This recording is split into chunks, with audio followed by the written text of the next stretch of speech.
E assim também as palavras de morte. Todos, uma boa parte dos profetas tinham para matar. Judá vivia um tempo difícil. Prostituição, idolatria, escassez de alimento. E Eliseu se alegra de ser chamado para ser profeta, onde os profetas estavam sendo mortos. E ele sai e ele fica alegre. Ele glorifica o nome do Senhor, porque ele teve o privilégio de ser chamado para pegar o papel da gravação, para trazer o conceito da gravação. Porque o papel do profeta é trazer o povo do conceito. Não é passar a mão.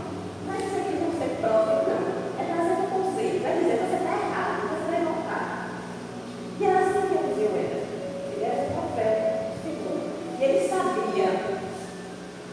A alegria dele foi tão de conta quando Elias passa e joga a cara para ele sabia.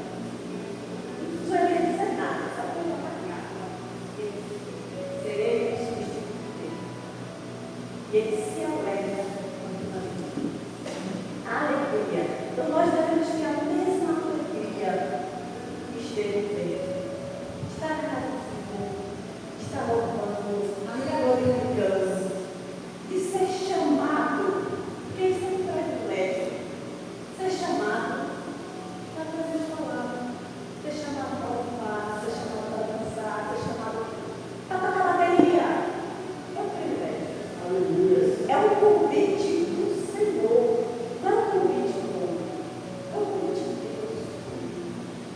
E mesmo Eliseu sabendo de tudo isso que ele tinha enfrentado, que Elias tinha passado,